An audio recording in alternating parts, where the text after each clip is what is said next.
Hello everyone. देखिए, जो topic चल रहा है वो है नेगोशिएबल इंस्ट्रूमेंट एक्ट 1881। आपकी पीछे लगी स्क्रीन पे भी आपको दिख रहा होगा। What we have study till now वो हम एक बार देख लेते हैं। नेगोशिएबल इंस्ट्रूमेंट जो है दो वर्डों से मिलकर बना हुआ है, एक तो नेगोशिएबल और दूसरा है इंस्ट्रूमेंट। नेगोशिएबल का मतलब ये होता है कि which is transferable from one person to another. Instrument का मतलब ये होता है a written document by which a right is created in favour of another person. तो इस तरह से अगर डेफिनेशन को मिलाया जाए तो कोई सा भी लिखित दस्तावेज जो कि ट्रांसफ़र किया जाए और एक ऐसा दस्तावेज जिससे कि राइट ट्रांसफ़र किया जाए तो वो नेगोशिएबल इंस्ट्रूमेंट होता है।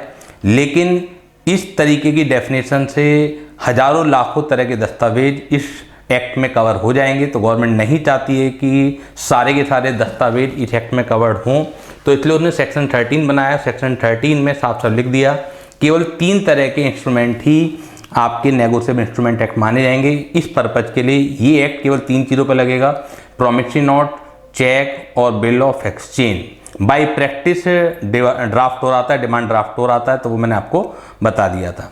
फिर हमने पढ़ा था सेक्शन 13 के बाद कि प्रॉमिसरी नोट क्या है, बिल ऑफ एक्सचेंज क्या है और चेक क्या है। लास्ट क्लास में हम लोगों ने चेक की डेफिनेशन भी देखी थी। तो प्रॉमिस नोट और बिल ऑफ एक्सचेंज किसी भी एक पर्टिकुलर ट्रांजैक्शन करने के लिए या तो प्रॉमिस नोट लिखा जा सकता है या बिल ऑफ एक्सचेंज लिखा जा सकता है। बस ये देखना पड़ेगा कि पार्टी कौन सी है।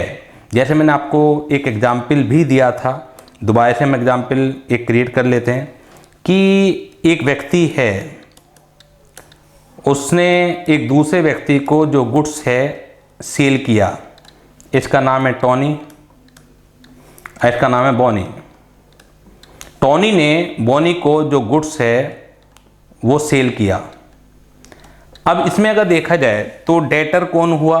ये डेटर हुआ और ये हुआ क्रेडिटर, ये हुआ क्रेडिटर।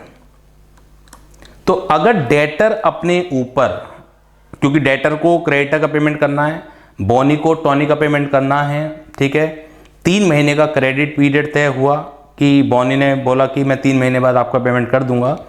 तो 3 महीने तक टॉनी बॉनी पर कैसे विश्वास करे?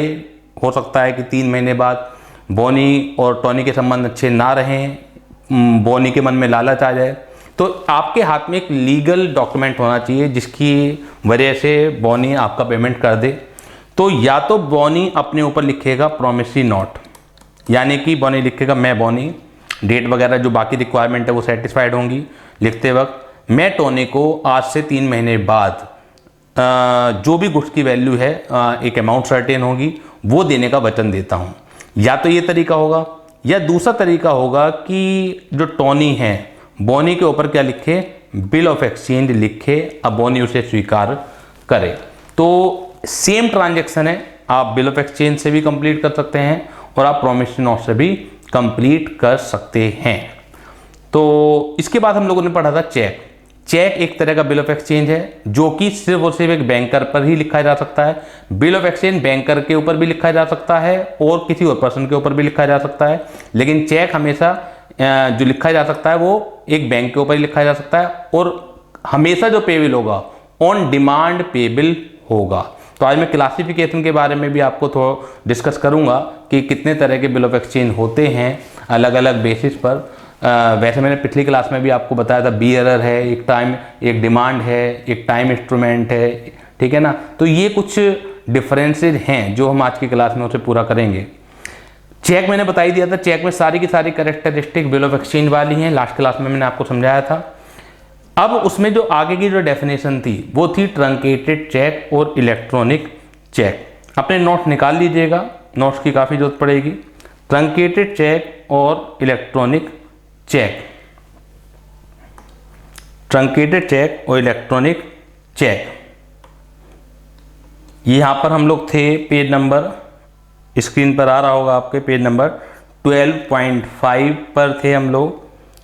चेक की भी जो पार्टियां होती हैं वो 3 होती हैं, ड्रोअर, ड्रोई एंड पे। जैसे बिल ऑफ एक्सचेंज की होती हैं, ड्रोअर जो व्यक्ति लिख रहा है, ड्रोई जो बैंक का नाम हो गया, और पे जिसे पेमेंट करना है। अभी मैं काफ़ी सारे एग्जाम्पल से समझा दूंगा। अब ये क्या है, meaning of electronic cheque and truncated cheque. Meaning of electronic cheque and truncated cheque, इसे समझने से पहले हमें बैंकिंग का क्लियरिंग सिस्टम को समझना पड़ेगा कि बैंक का क्लियरिंग सिस्टम क्या है और वो किस तरीके से वर्क करता है। तो एक फिगर मैं आपके सामने रख रहा हूँ, वो आप कॉपी भी कीजिएगा कि बैंक का जो क्लियरिंग सिस्टम है वो किस तरीके से वर्क करता है। देखिए पहले समझ लीजिएगा, फिर मैं आपको कॉपी करने के लिए सफिशिएंट टाइम दूंगा। ये एक ड्रॉअर है, एक ड्रॉअर है, इसका नाम जो है एक्स है। ड्रोई बैंक है, यानी कि इसका जो अकाउंट है पीएनबी बैंक में है, यानी कि ड्रॉअर ने अपना जो डिपॉजिट अमाउंट करा रखा है वो पीएनबी बैंक में करा रखा है। पेई कौन है, माना इस ड्रॉअर को किसी का पेमेंट करना है, हो सकता है कि मैं अपने आप को ही ले लेता हूँ, मुझे दूध वाले का पेमेंट करना है तो कैश में ना करके मैंने उसे चेक से पेमेंट कर दिया, तो मैं ड्रॉअर हो गया, और जो मेरा मिल्कमैन है वो क्या हो गया, आपका पेई हो गया। यानी कि एक व्यक्ति जो चेक काट के देता है उसका कहीं ना कहीं चेक बुक जिसकी होगी उसके पास, तो उस बैंक में, उस ब्रांच में आपका पैसा डिपॉजिट होगा।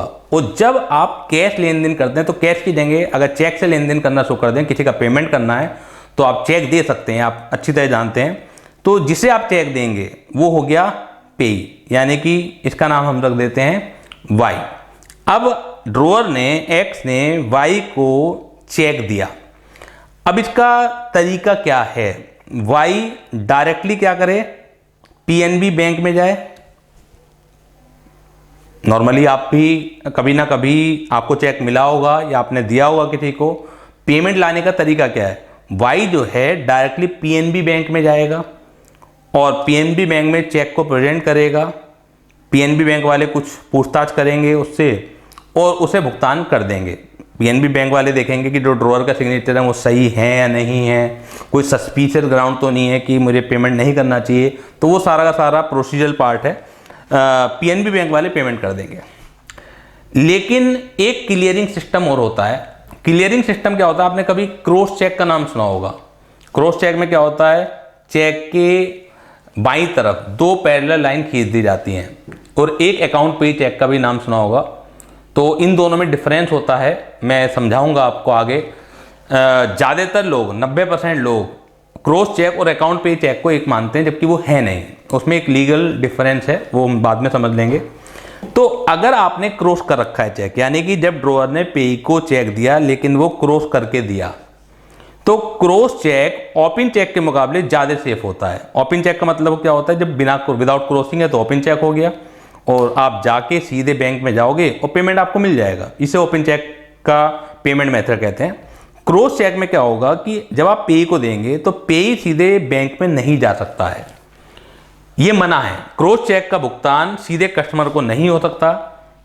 पेई को क्या करना पड़ता है, पेई को पहले अपने बैंक में जमा कराना पड़ता है, यानी जिसमें भी इसका खाता होगा। वैसे ही जरूरी नहीं है, लेकिन बाई प्रैक्टिस है कि आदमी वहां जाता है जहां पर उसका अकाउंट होगा, ठीक है, ये प्रैक्टिस है, अदरवाइज कंपलसरी नहीं है। आपका सपोज कीजिए हम एक नाम रख लेते हैं कि जो पेई है, वाई है, इसका जो अकाउंट है वो एसबीआई में है, तो एसबीआई में जाना जरूरी नहीं है, आप किसी और बैंक में भी जा सकते हैं, आप एक्सिस बैंक में भी जा सकते हैं, आप एचडीएफसी बैंक में भी जा सकते हैं, क्योंकि वो कलेक्शन चार्ज लेंगे। तो उनका काम है बैंक वालों का कलेक्शन चार्ज। कलेक्शन चार्ज का मतलब क्या है कि क्रॉस चेक के केस में आप क्योंकि डायरेक्ट नहीं जा सकते हैं, हमें अपना एजेंट बना लीजिए। गवर्नमेंट ने क्रॉस चेक में प्रतिबंध लगा रखे हैं, रेस्ट्रिक्शन लगा रखी हैं कि आप डायरेक्ट ना जाएं, तो हमें अपना एजेंट बना लेते। तो कोई भी एजेंट बन सकता है, लेकिन आदमी की प्रैक्टिस होती है जहां उसका अकाउंट होता है जनरली वहीं जाएगा, ठीक है।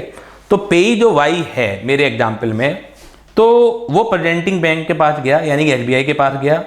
इसे आप प्रेजेंटिंग बैंक को पेई का बैंक भी कह सकते हैं।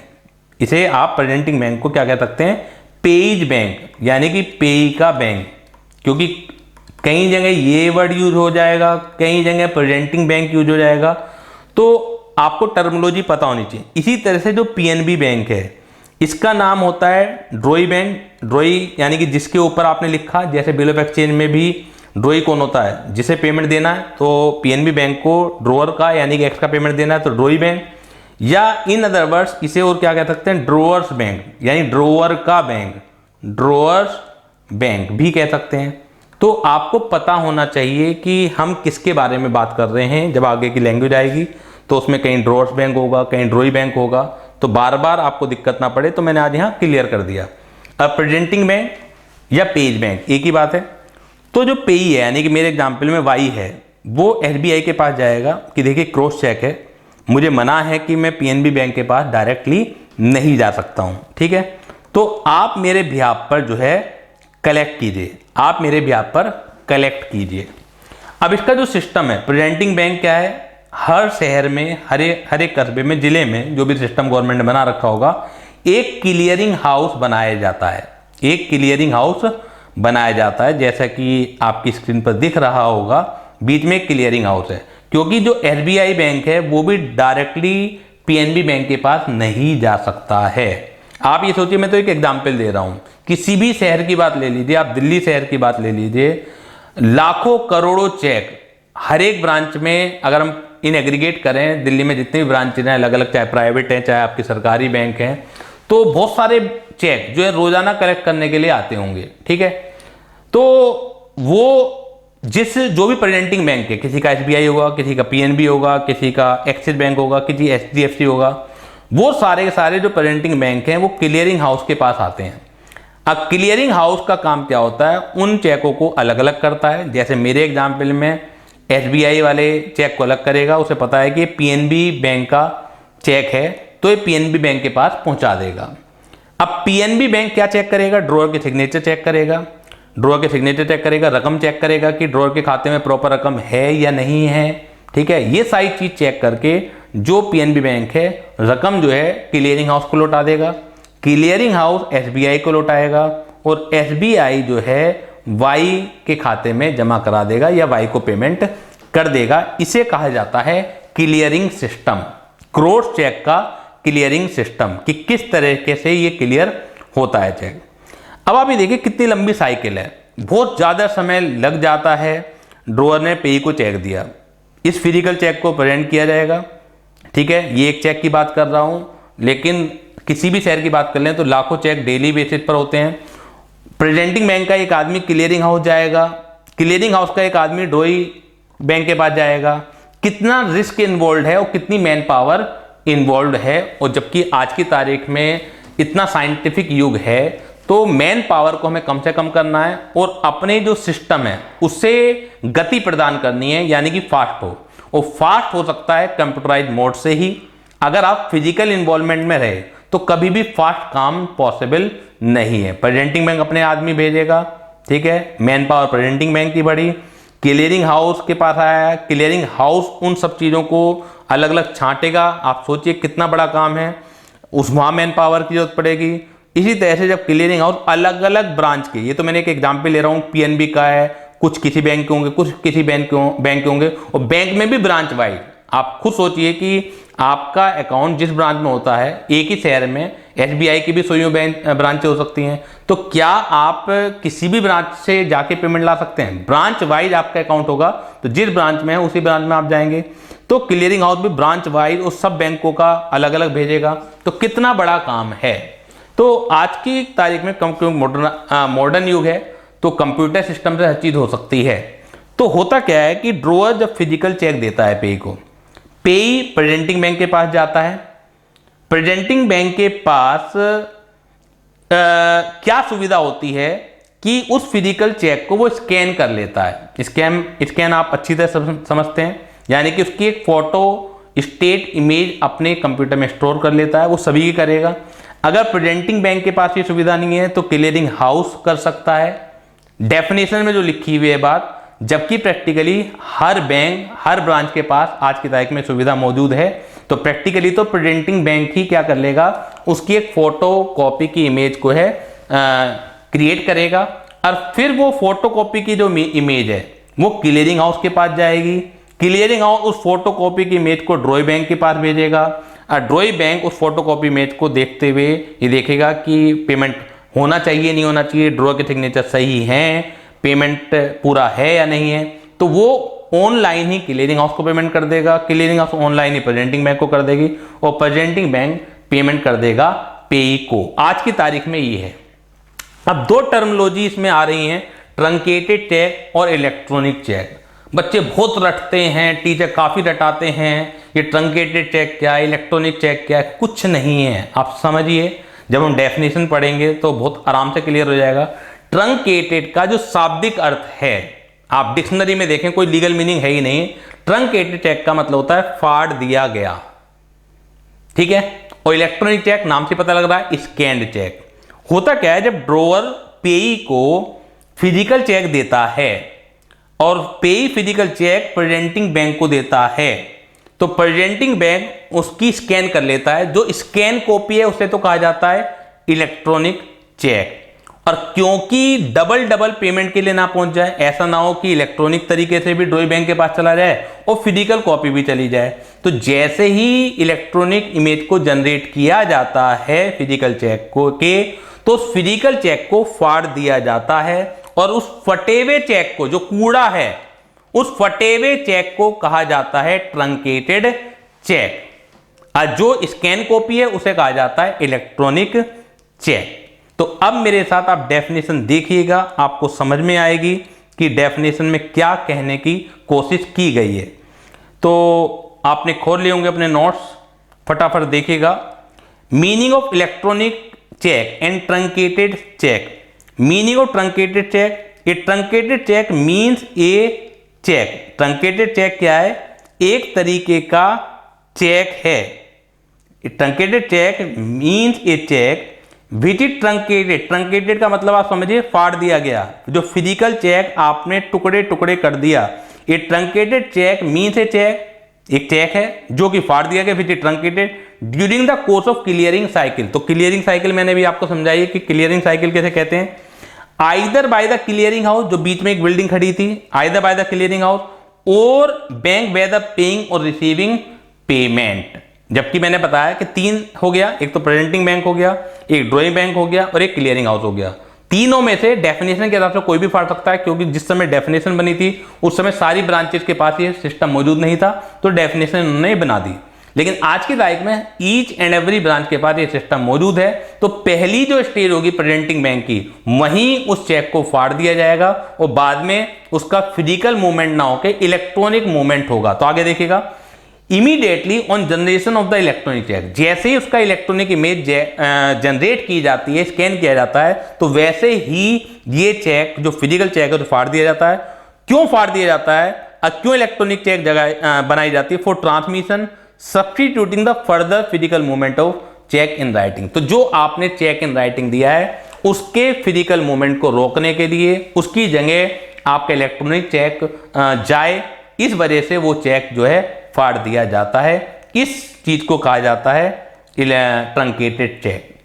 आराम से अब आप डेफिनेशन याद कर सकते हैं। ये truncated check is a check, आप कॉन्सेप्ट दिमाग में रखिए। ट्रंकेटेड चेक एक चेक है विच इज ट्रंकेटेड, जो कि फाड़ दिया गया during the course of clearing cycle, यानी कि जो क्लियरिंग साइकिल है उस दौरान फाड़ दिया गया। किसने फाड़ा? Either by the presenting bank और बाय द क्लियरिंग हाउस और बाय द ड्रॉइंग बैंक। आप जरूरी नहीं कि यही नाम लिखें, ठीक है ना, जो मैंने आपको बताया नाम वो लिख सकते हैं। क्यों फाड़ा गया और कब फाड़ा गया? Immediately on generation of electronic check. क्यों फाड़ा गया? For further transmission substituting the check in writing, जिससे कि वो फर्दर ट्रांसमिशन में आपका राइटिंग चेक ना जाके इलेक्ट्रॉनिक चेक जाए। इलेक्ट्रॉनिक चेक क्या है? जो स्कैन कॉपी वो इलेक्ट्रॉनिक चेक है। Meaning of a electronic check, a check in electronic form means a check drawn in electronic form. A check in electronic form means a check drawn in electronic form by using computer resources. Electronic form में check कैसा आएगा? Scan कैसे करोगे आप कुछ ना कुछ software use करोगे, तो उसे रिसोर्स कह दिया। And signed in a secure system. अब देखिए क्या होता है, एक स्कैन चेक है, आप कितनी भी कॉपी बना सकते हैं, फिजिकल चेक की तो आप कॉपी नहीं बना सकते, वो पता लग जाएगा। तो कुछ ना कुछ सिस्टम जरूर होगा, सेफ्टी स्टैंडर्ड होंगे, जिससे एक ही चेक बार बार प्रेजेंट ना कर दिया जाए इलेक्ट्रॉनिक तरीके से। तो उसके लिए आगे इन्होंने सिस्टम के नाम लिख रखे हैं, तो हमें सिस्टम के नाम पता होने चाहिए, वो किस तरह काम करते हैं, वो हमारा काम नहीं है। Sign in a secure system with digital signature with और without biometric signature and asymmetric crypto system with electronic signature as the case may be. अब जो यहां पर टर्म आई है, डिजिटल सिग्नेचर क्या है, बायोमेट्रिक सिग्नेचर क्या है, एसाइमेट्रिक क्रिप्टो सिस्टम क्या है, इलेक्ट्रॉनिक सिग्नेचर क्या है, ये हमें जानने की जरूरत नहीं है, नीचे दिया हुआ है। और नीचे ये बता रखा है जो मीनिंग किसी दूसरे एक्ट में दिया हुआ है, इस एक्ट में मीनिंग भी नहीं दिया गया है। जैसे मीनिंग ऑफ सर्टेन टर्म, आप केवल नॉलेज के लिए बता रहा हूं मैं आपको, इसे बिल्कुल छोड़ सकते हैं। फॉर द पर्पज ऑफ एक मिनट, for the purpose of this section the expression asymmetric crypto system, एक नया वर्ड है। कंप्यूटर रिसोर्स क्या होता है, डिजिटल सिग्नेचर क्या होता है, इलेक्ट्रॉनिक फॉर्म क्या होता है, और electronic signature shall have the same meaning respectively assigned to them in the information technology act 2000, जिसकी हमें बिल्कुल भी जरूरत नहीं है। क्लियर होगी बात ये। अब देखिएगा duties of the collecting banker. Collecting banker कौन है? कलेक्टिंग बैंकर जो प्रेजेंटिंग बैंकर है, मैंने एग्जाम्पल जो लिखा है कलेक्टिंग बैंक इसलिए कहा गया क्योंकि वही कलेक्ट करके ला रहा है। जो वाई का बैंक होगा, जो पे का बैंक होगा, जो मैंने आपको डायग्राम बना के दिखलाया है, तो उसे कलेक्टिंग बैंकर ये बोल रहे हैं। देख लेते हैं एक बार। This is collecting banker. ये जो प्रेजेंटिंग बैंकर है इसको ही क्या कहा जाएगा? कलेक्टिंग बैंकर कहा जाएगा। एसबीआई को कलेक्टिंग बैंकर, कलेक्टिंग बैंकर, इसको क्या कहा जाएगा? Collecting banker. क्लियर होगी बात ये? देखिएगा, the collecting banker shall verify with the due diligence and ordinary care the prima facie genuineness of the check to be truncated as to whether any fraud, forgery or tampering is apparent on the face of the instrument। Collecting banker की जिम्मेदारी है कि वो सावधानी से, diligence से verify करेगा कि जो प्राइमा फेसी जेन्युइननेस है जो ट्रंकेटेड चेक की है, कि कहीं फ्रॉड तो इन्वॉल्व नहीं हो सकता इसमें, फोर्जरी तो या टेम्परिंग तो कुछ हुई भी नहीं है, तो वो उन चीज़ों को सावधानी से चेक करेगा। तो इसकी भी कोई ज़रूरत है नहीं सेक्शन 131 की। Presentment of truncated check in case of any reasonable suspicion, अगर कोई संदेह की स्थिति है about the genuineness of the electronic image of a truncated check, suspicion at to the fraud, forgery, tampering or destruction of an instrument, the paying banker is entitled to demand any further information regarding the truncated check or demand the presentment of the truncated check itself for verification। तो ये आपकी duty बता रखी है कि truncated check में अगर कुछ संदेह लगता है फ्रॉड फोर्जरी का, तो आप कुछ और भी इंफॉर्मेशन मंगा सकते हो। तो ये जो 2 पॉइंट हैं ये काम के नहीं हैं किसी भी तरीके से। ये जो 2 पॉइंट हैं ये काम के नहीं है। एक तो ये काम का नहीं है और एक आपका ये काम का नहीं, बल्कि 3 पॉइंट आपके काम के नहीं है। क्लियर हो गया? अब हम बात करते हैं difference between truncated check and electronic check. Paper में आ सकता है और बहुत ही सिंपल सा डिफरेंस है। जब 2 टर्मिनोलॉजी को आप अच्छी तरह समझ चुके हैं तो डिफरेंस कोई मुश्किल काम है नहीं, डिफरेंस कोई मुश्किल काम उनका है नहीं। जैसे इससे और रबड़ से मिटा देते हैं जी। इलेक्ट्रॉनिक चेक क्या है? Paper is not used at any stage in creation of the electronic check. Paper कभी यूज नहीं होगा। ट्रंकेटेड चेक में ओरिजिनली पेपर ही यूज हुआ होगा, बाद में उसे फाड़ा गया होगा। A truncated check is nothing but a paper cheque which is truncated, यानी फाड़ दिया गया ड्यूरिंग द क्लियरिंग साइकिल।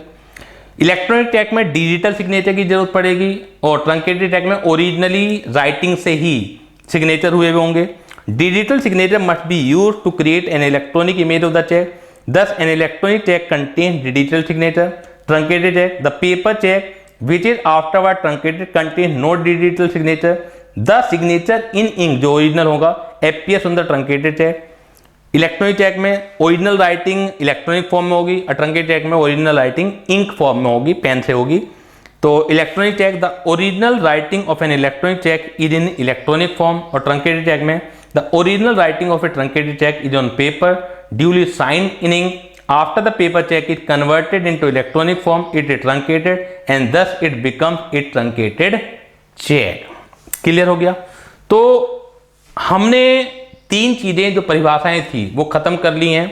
पहली प्रॉमिसरी नोट खत्म कर लिया है। Bill of exchange promissory note की डेफिनेशन सेक्शन 4 में थी, बिल ऑफ एक्सचेंज की सेक्शन 5 में थी, वो चेक की सेक्शन 7 में थी। अगले पेज पर अगर आप देखेंगे तो डिफरेंस होगा चेक और बिल ऑफ एक्सचेंज में।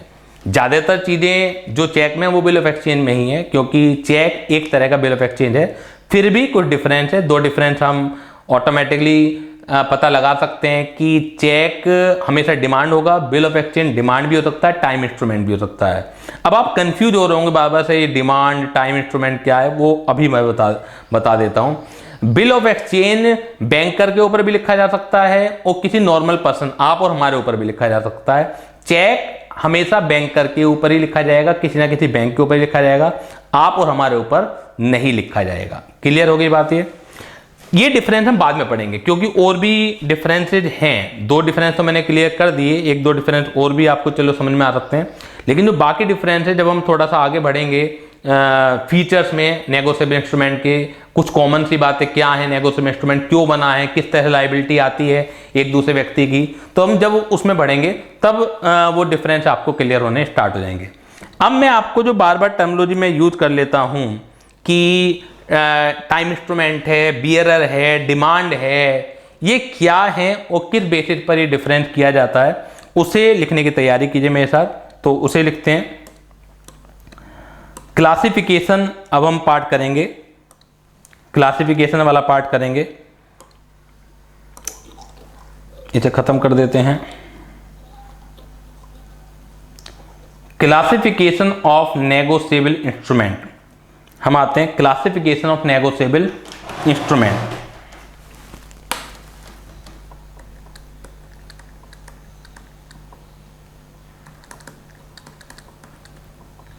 Classification of negotiable instrument. Negotiable instrument में जब लिखूंगा तो तीनों की बातें मैं कर रहा हूं एक साथ। क्लासिफिकेशन ये 2 आधार पर डिवाइड किया जाता है। On the basis to whom it is payable, यानी कि किसे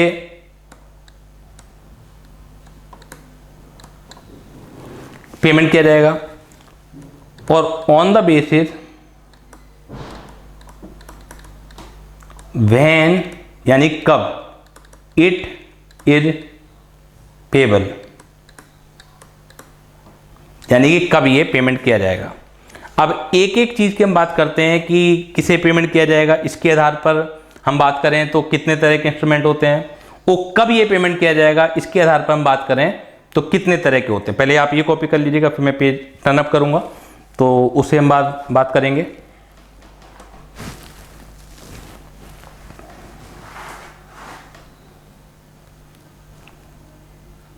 चलिए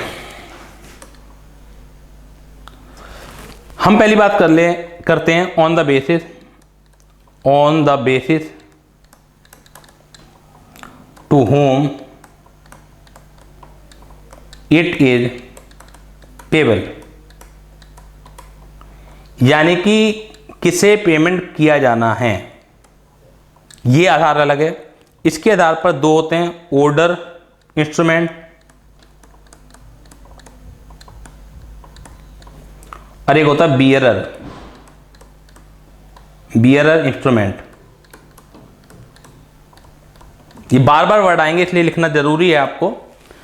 ऑर्डर इंस्ट्रूमेंट और बियरर इंस्ट्रूमेंट। ऑर्डर इंस्ट्रूमेंट क्या होता है?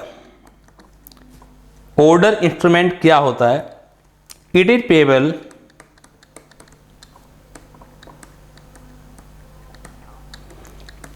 Payable to a particular person,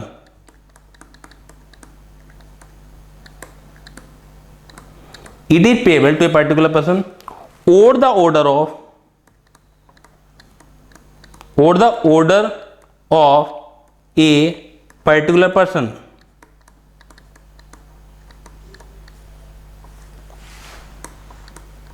यानी कि इसमें किसी एक व्यक्ति का नाम लिखा हुआ होगा या जिस व्यक्ति का नाम लिखा हुआ है उसके आदेशानुसार। ऐसा नहीं है कि केवल उसी व्यक्ति को पेमेंट करना लिखा हुआ है। आप ऐसा ऑर्डर इंस्ट्रूमेंट नहीं बना सकते। चेक में अगर लिखें आप ये तो लिख सकते हैं पे टू संजय जैन, मेरी फीस का चेक आ रहा है, मेरे नाम से काट दीजिए, ऑर्डर इंस्ट्रूमेंट हो जाएगा। पे टू संजय जैन लिख सकते हैं, लेकिन पे टू संजय जैन ओनली नहीं लिख सकते, ये अलाउड नहीं है, फिर ये ट्रांसफर नहीं हो सकता। नेगोशिएबल का मतलब है एक पर्सन से दूसरे पर्सन को नहीं जा सकता। तो पे टू संजय जैन आपने लिखा, पे टू एसजे लिखा अगर आपने, तो इसका मतलब है कि मुझे पेमेंट हो, या मैं जैसा बोलूं वो मैं बताऊंगा कि किस तरह से ये ट्रांसफर किया जाता है। और अगर हम बात करते हैं बियरर, तो it is payable to any person, it is payable to any person, it is payable to any person. अब हम बात अगर करें कि ये ट्रांसफर कैसा होगा, अभी ट्रांसफर की हम ज़्यादा बात कर नहीं रहे हैं, कल की क्लास से फिर वो भी स्टार्ट हो जाएगा। यहाँ लिखवा जरूर रहा हूँ मैं, यानी कि ऑर्डर इंस्ट्रूमेंट को अगर आपको ट्रांसफर करना है, जैसे नेगोशिएबल का मतलब क्या है, मेरे पास है, मैं अमित जी को दे सकता हूँ, अमित जी विजित जी को दे सकते हैं, ठीक है। तो ये ट्रांसफर कैसे किया जाएगा, तो ट्रांसफर जो होता है इसका,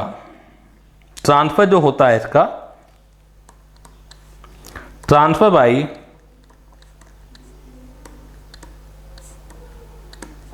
एंडोर्समेंट। अब ये एक नया वर्ड आ गया आपके लिए, सही एंडोर्समेंट क्या होता है, प्लस डिलीवरी। डिलीवरी तो आप फाउंडेशन में भी कई बार पढ़ चुके हैं, तो उसे समझाने की जरूरत नहीं है। मेरे पास फिजिकल पोजेशन मैंने आपको दे दिया, उसे डिलीवरी कहते हैं। ये एंडोर्समेंट क्या होता है, ये एक टेक्निकल वर्ड है। और जो बियरर होता है, ट्रांसफर बाई मियर डिलीवरी। तो ये एक डिफरेंस है, इसमें एंडोर्समेंट भी करना पड़ेगा आपको ट्रांसफर करने के लिए, इसमें एंडोर्समेंट भी करना पड़ेगा ट्रांसफर करने के लिए अगर ऑर्डर इंस्ट्रूमेंट है। और जो बियरर इंस्ट्रूमेंट है, केवल डिलीवरी, मियर का मतलब केवल डिलीवरी ही आपको करनी पड़ेगी। मुझे एंडोर्समेंट समझाना है, वो नेक्स्ट क्लास में हम बात करेंगे कि एंडोर्समेंट क्या है। फिलहाल आप कॉपी कर लीजिए कि on the basis to whom it is payable, यानी कि अगर इस आधार पर हम बात करें नेगोशिएबल इंस्ट्रूमेंट का कि किसे पेबल होगा, तो दो तरह के मिलते हैं, ऑर्डर इंस्ट्रूमेंट या बियरर इंस्ट्रूमेंट। अब दूसरा बेसिस लिखवाऊंगा, on the basis when it is to be payable. तो इसके आधार पर फिर दो अलग मिलेंगे, वो भी हम बात करेंगे। तो ऑर्डर इंस्ट्रूमेंट और बियरर इंस्ट्रूमेंट, फटाफट कॉपी कर लीजिएगा।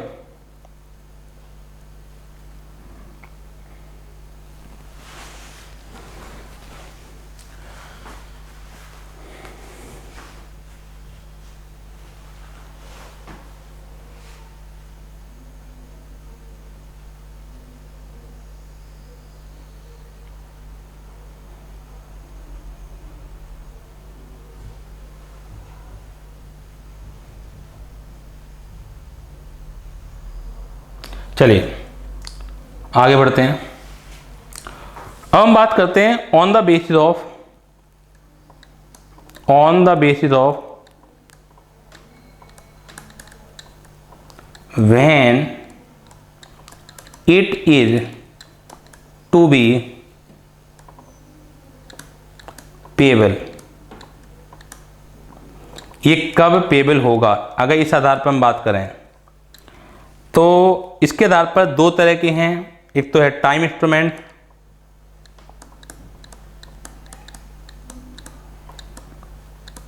और एक है आपका डिमांड इंस्ट्रूमेंट।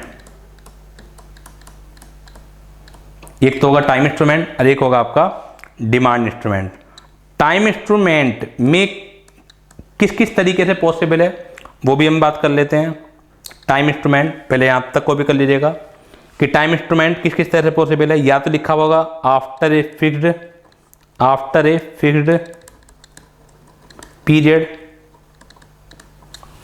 आज से 3 महीने बाद, आज से 2 महीने बाद, जैसे आप अकाउंट में भी करते होंगे। On a specific date, on a specific date या डे, ठीक है ना। और ऑन हैपनिंग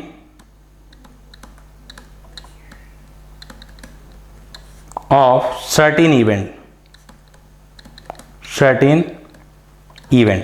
इस तरह की कुछ बातें लिखी हुई होंगी। After a fix time, 3 month after date, on a specific date, आपने लिख दिया 23 जनवरी, 23 मई, कुछ भी लिख दिया, या डे या डेट कुछ भी लिख दिया। On happening of a certain event, या कुछ एक घटना का जिक्र कर दिया जब ये हो जाए, तो इस तरह की लैंग्वेज लिखी हुई होगी। अगर हम डिमांड की बात करें तो डिमांड में क्या होता है, डिमांड में क्या होता है, डिमांड में क्या होता है, पहले कॉपी कर लीजिएगा। इट इज पेएबल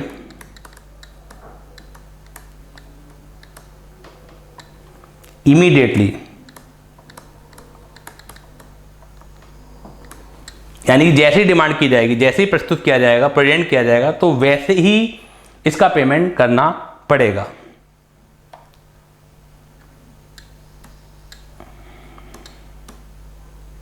ये कैसे पता लगता है कि डिमांड है? No time of payment is prescribed, no time of payment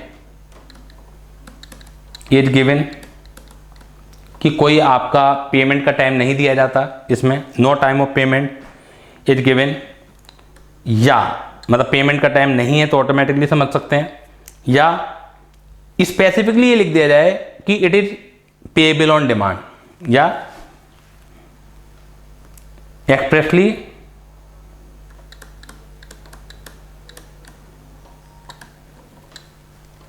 written that it is payable on demand। कोई टाइम प्रिस्क्राइब नहीं है, या तो वो चीज़ अपने आप समझ जाइएगा। कुछ भी नहीं लिखा तो भी आपका डिमांड पेबल है, या लिख भी दिया जाए expressly written that it is payable on demand. अब देखिए, ये जो आपका टाइम इंस्ट्रूमेंट है, ये किस किस फॉर्म में होता है? Can be in form of promissory note हो सकता है time instrument, bill of exchange भी हो सकता है, लेकिन can not be in form of check, can not be in form of check. Clear होगी बातें? ये जो हो सकता है can be in form of promissory note हो सकता है, बिल ऑफ एक्सचेंज भी हो सकता है, और चेक भी हो सकता है। यानी कि जो डिमांड इंस्ट्रूमेंट हैं ये तीनों तरीके से पॉसिबल हैं, लेकिन जो टाइम इंस्ट्रूमेंट हैं वो चेक कभी भी टाइम इंस्ट्रूमेंट पॉसिबल नहीं है। ये पिछली क्लास में भी मैंने आपको समझाया था, और आज मैंने लिखवा भी दिया आपको कि जो चेक है कभी भी टाइम इंस्ट्रूमेंट नहीं हो सकता, वो हमेशा क्या होगा? डिमांड इंस्ट्रूमेंट होगा। डिमांड में तीनों चीज़ें पॉसिबल है, लेकिन जैसा आप जानते हैं, जो हमने on the basis to whom it is payable, promise note bearer हो ही नहीं सकता, और जो बिल ऑफ एक्सचेंज है बियरर पॉसिबल है, लेकिन बियरर ऑन डिमांड पॉसिबल नहीं है। इससे भी हम पिछले पेज से लिख लेते हैं। चलिए, कहाँ गया पिछला पेज?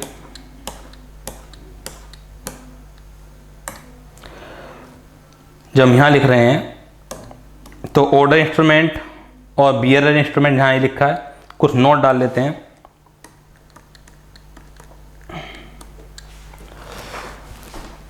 प्रॉमिसरी नोट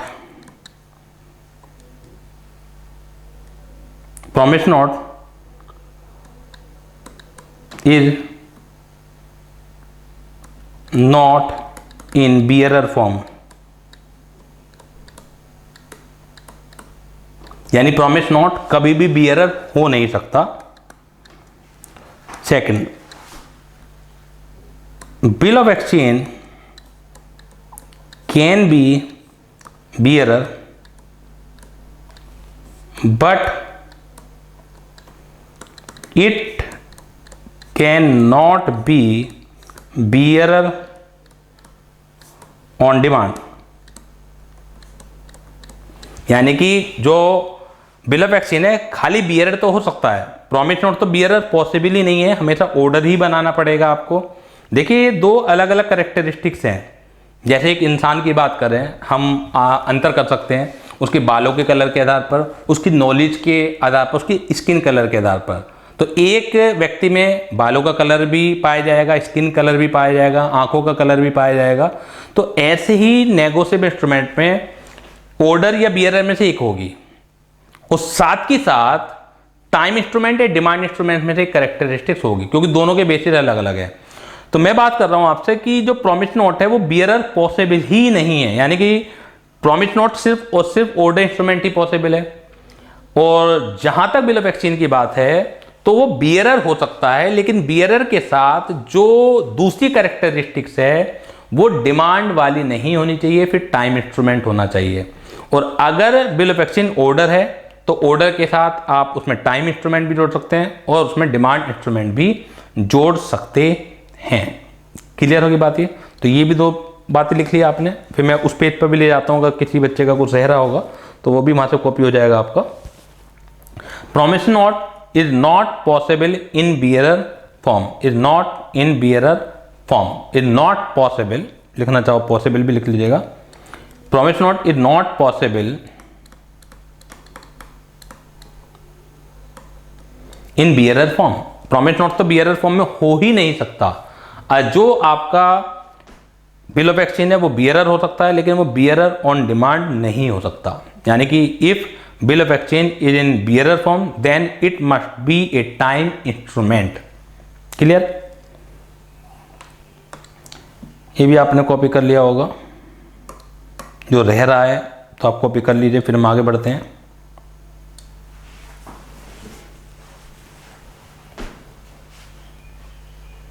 एक चीज लिख लीजिएगा, ये मालूम भी होगा आपको पढ़ते पढ़ते न्यूमेरिकल में क्या होगा। जो टाइम इंस्ट्रूमेंट है उसमें 3 days of grace allowed,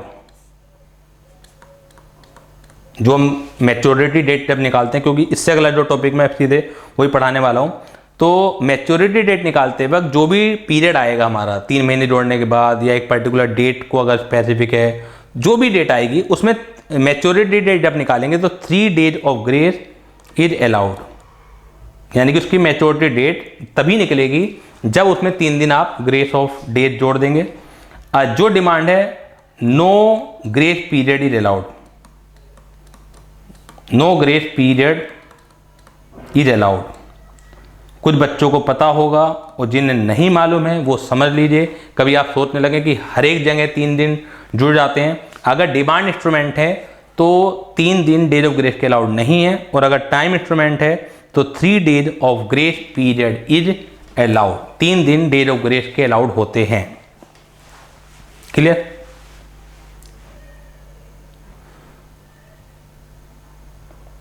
copy कर लिया आपने?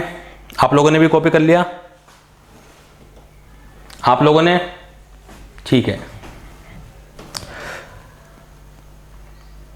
और जो रिकॉर्डिंग वाले हैं उन्होंने भी कॉपी कर लिया होगा, और नहीं करा है तो आप पहुंच करके इसे कॉपी कर लीजिएगा। मैं आगे बढ़ता हूं। सीधे अब आप निकालिए फिर नोट्स पर। यहाँ पर डिफरेंस हम बाद में करेंगे, क्योंकि कुछ डिफरेंस हम अभी कर सकते हैं वैसे, लेकिन कुछ पॉसिबल नहीं है। सेक्शन 26 भी हम बाद में करेंगे। जहाँ तक क्लासिफिकेशन है ये भी मैंने करवाई दिया, क्लासिफिकेशन ऑफ नेगोशिएबल इंस्ट्रूमेंट ये मैं आपको करा चुका हूँ। और अब हम आ जाते हैं सेक्शन 21, सेक्शन 22 के ऊपर, और 23 to 25 के ऊपर। बहुत ही सिंपल से टॉपिक हैं, मुझे पढ़ाने की ज़रूरत नहीं भी है। अगर आप खुद भी रीडिंग लगाएंगे तो आपको खुद ब खुद समझ में आ जाएगा। वैसे तो ये इतना सिंपल टॉपिक है, और by chance bar bar question इसमें से आते रहते हैं। इतने सिंपल टॉपिक में से भी ये इंस्टीट्यूट जो है बार बार क्वेश्चन आपको देता रहता है। फ्री के नंबर हैं। अब meaning of at sight, presentment और आफ्टर साइट, मतलब अगर लैंग्वेज में लिखा हुआ है एट साइट या ऑन प्रेजेंटमेंट या लिखा हुआ है आफ्टर साइट, तो इसका मतलब क्या है? तो जो एट साइट है और जो प्रेजेंटमेंट है उसका मतलब होता है ऑन डिमांड, यानी कि payable at sight, payable on presentment, इसका मतलब होता है ऑन डिमांड। ठीक है? तो इन ए प्रॉमिस नोट और bill of exchange the expression at sight and on presentment means on demand. Clear. अगर ये लिखा हुआ है आफ्टर साइट, इसका मतलब क्या है? और बिल ऑफ एक्सचेंज में अगर आफ्टर साइट लिखा हुआ है तो इसका मतलब क्या है? आफ्टर साइट का मतलब क्या होता है? जैसे आप बिल ऑफ एक्सचेंज में अगर आपको पता हो कि ड्रोअर जब ड्रॉई के ऊपर बिल ऑफ एक्सचेंज लिखता है तो ड्रॉई उसे एक्सेप्ट करके देता है, तो ड्रोअर के लिखने की डेट अलग होगी, ड्रॉई के एक्सेप्ट करने की डेट अलग होगी। हम आगे के लेक्चर्स में इनके बारे में डिटेल चर्चा करेंगे, लेकिन जो आपको न्यूमेरिकल करते वक्त थोड़ा सा कॉन्सेप्ट पता है, अभी हम उसी से काम चलाते हैं। ड्रोअर की डेट अलग होगी लिखने की, ड्रॉई के एक्सेप्ट करने की डेट अलग होगी। नॉर्मली हमेशा मैच्योरिटी डेट किससे गिनी जाती है? जो ड्रोअर की डेट है लिखने की, उसमें आप पीरियड जोड़ते हैं। अगर वो लिखा हुआ आफ्टर साइट नहीं होगा, अगर आफ्टर साइट लिखा हुआ है तो इसका मतलब है कि आप जो मंथ दिन जो भी जोड़ेंगे वो जिस दिन ड्रॉई ने एक्सेप्ट किया है उस दिन से वो पीरियड जोड़ के और फिर 3 दिन डेज ऑफ ग्रेस जोड़ के फिर आप मैच्योरिटी डेट निकालेंगे, ये मतलब है। तो इन्हें promise note the expression after site means after presentment for site, bill of exchange the expression after site means after acceptance. Paper के पॉइंट ऑफ व्यू से अगर बात करें तो इस तरह के कॉन्सेप्ट की कोई जरूरत नहीं, बस पता होना चाहिए। मैच्योरिटी नेगोशिएबल इंस्ट्रूमेंट का मतलब क्या है? इसका मतलब जिस दिन ये पेबल होगा, जिस दिन आप इससे मांग सकते हैं। तो maturity of negotiable instrument it means the date on which negotiable instrument falls due for payment. Days of grace किस में जुड़ते हैं? केवल टाइम इंस्ट्रूमेंट में जुड़ेंगे। In negotiable instrument which is payable otherwise than on demand, यानी कि which is payable on time, ठीक है ना, is entitled to 3 days of grace. तो उसमें ही 3 दिन डेज ऑफ ग्रेस के ऐड होते हैं, किसी और में 3 दिन डेज ऑफ ग्रेस के ऐड नहीं होते। Calculation of days of maturity बहुत अच्छी तरह से आपको पता होंगी कि क्या किस तरह से हम कैलकुलेट करते हैं। फिर भी मैं एक बार रीडिंग लगवा ही रहा हूँ आपको, इसमें नया कुछ भी नहीं है, ये थ्योरी में भी आ जाता है और केस स्टडी के रूप में भी आ जाता है। तो negotiable instrument payable on a specified date, अगर एक डे पर्टिकुलर है तो जो भी डे है 23 जनवरी लिख दिया जाए या कुछ और भी लिख दिया जाए, तो उसमें 3 दिन डेट ऑफ ग्रेस के आप जोड़ेंगे, तो specified date plus 3rd day. Negotiable instrument payable on a stated number of days after date, यानी कि जिस भी डेट पर लिखा हुआ है उसमें लिखा सी आफ्टर 30 डेज, आफ्टर 60 डेज। तो ये समझ लीजिएगा अगर आफ्टर 30 डेज लिखा हुआ है तो दिन गिनने हैं। 30 days is not equal to 1 month. For example आपका जो लिखा हुआ है 28 मई को लिखा हुआ है, उसमें लिखा हुआ है से आफ्टर 30 डेज, तो कभी आप सोचें कि 1 महीना, तो आप 28 जून को कर दें। 28 मई को लिखा हुआ है, उसमें आप दिन गिनेंगे, तो दिन जो गिनेंगे तो 30 डेज ही गिन के फिर 3 दिन डेज ऑफ ग्रेस जोड़ेंगे, तो ही मैच्योरिटी डेट निकलेगी। अगर मंथ लिखा हुआ है वो नीचे आएगा कि मंथ को फिर कॉरस्पॉन्डिंग डेट अलाउड है वहां पर। तो negotiable instrument payable on a stated number of days, तो date on which negotiable instrument is drawn, जिसने लिखा हुआ है, plus stated number of days plus 3rd day. फिर negotiable instrument payable on stated number of days after sight, तो अगर after site है तो इसका मतलब आफ्टर एक्सेप्टेंस, जिस दिन ड्रॉ किया गया है उससे आपको दिन नहीं गिनने, जिस दिन एक्सेप्ट किया गया है। तो date on which negotiable instrument is presented for sight, जिस दिन प्रेजेंटमेंट फॉर साइट है या जिस दिन एक्सेप्टेड है, plus stated number of debt plus 3rd day. अगर केस है negotiable instrument payable on stated number of days after happening of a certain event, कोई इवेंट का जिक्र है तो वो इवेंट होने दीजिए, प्लस 3 दिन जोड़िएगा। Day on which such event happen plus stated number of days plus 3rd day. फिर है negotiable instrument payable on stated number of month after date, अगर मंथ का जिक्र है तो आप जो कॉरस्पॉन्डिंग डेट आएगी मंथ की, जैसे आपने अगर 28 जनवरी को लिखा तो 28 फरवरी, और किसी वजह से अगर कॉरस्पॉन्डिंग डेट नहीं है, जैसे आपने 31 जनवरी लिखा और 1 महीना लिखा, अब उसमें फरवरी में 31 फरवरी होती नहीं है, तो उस केस में जो लास्ट डेट है उस मंथ की वो आएगी प्लस 3 दिन डेज ऑफ ग्रेस। तो negotiable instrument payable stated number of month after date, corresponding day of the relevant month, day on which negotiable instrument is drawn plus stated number of month plus 3rd day. फिर negotiable instrument payable on stated number of month after sight, तो यहां पर वही चीज आ जाएगी, बस ऊपर दिनों का जिक्र था, यहां पर आपका जिक्र है मंथ का, तो यहां पर पहले एक्सेप्टेंस होने दीजिए, उसके बाद नंबर ऑफ मंथ जोड़िए, फिर 3 दिन जोड़िए। फिर है negotiable instrument payable on stated number of month after happening of certain event, तो जैसे ऊपर थी बात वो यहां पर आएगी, मंथ पहले इवेंट होने दीजिए, फिर उसमें मंथ जोड़िए, फिर उसमें 3 दिन जोड़िए। If the day of maturity of negotiable instrument is a public holiday, तो उसमें एक दिन पहले आएगा, प्रीसीडिंग डेट आएगा, ध्यान रखिएगा। और अगर कोई पब्लिक हॉलीडे इमरजेंसी में डिक्लेयर होता है, मतलब पहले से नहीं पता है, तो उस केस में अगला दिन आएगा, तो इमीडिएटली प्रीसीडिंग बिजनेस डे। और if the day of maturity of negotiable instrument is an emergency और अनफोर्सिन पब्लिक हॉलीडे, तो इमीडिएटली सक्सीडिंग बिजनेस डे आएगा। जो ये मैंने ऊपर बता दिया था star point, if in the relevant month there no corresponding date the last day of such month shall be taken. अगर कोई कॉरस्पॉन्डिंग डेट नहीं है तो आपको लास्ट डे लेनी है। तो ऊपर थ्योरी का क्वेश्चन हो गया, यहां पर ये 2-3 केस स्टडी हैं, आराम से आप कर सकते हैं। तो आज हम लोग यहीं तक रखते हैं। अपनी स्टडी आप अच्छी तरह से करते रहिएगा। कोई भी प्रॉब्लम हो आप आराम से मुझसे पूछ सकते हैं, फ़ोन पर आप पूछ सकते हैं। किसी वजह से अगर मैं उस समय नहीं भी उठा पाया आपका फ़ोन, तो रिवर्ट जरूर आ जाएगा। और मैं बार बार रिक्वेस्ट कर रहा हूं कि बच्चों से कोशिश कीजिएगा मुझे फ़ोन ही कर लें, क्योंकि टेक्स्ट मैसेज जब आप भेजते हैं तो लॉ और टैक्स ये ऐसे सब्जेक्ट हैं कि आप क्या सोच के बोल रहे हैं, कि किन सर्कमस्टांसेस में आप बात कर रहे हैं, तो इसका मैनी क्वेश्चंस में सीधा सीधा जवाब नहीं दिया जा सकता। कुछ क्वेश्चन तो हो सकते हैं कि मैं एकदम समझ गया आपकी बात और मैंने जवाब दे दिया आपको, लेकिन कोशिश ज़्यादातर ये कीजिए कि आप अपना क्लैरिफाई कॉन्सेप्ट को ही क्लैरिफाई कर लें। जब मैं आपका फ़ोन से क्वेश्चन को सोल्व करने के लिए तैयार हूँ तो आपको प्रॉब्लम नहीं होनी चाहिए। तो चलिए आज यहीं तक रखते हैं, बाकी बात करेंगे नेक्स्ट क्लास में। तब तक के लिए थैंक यू।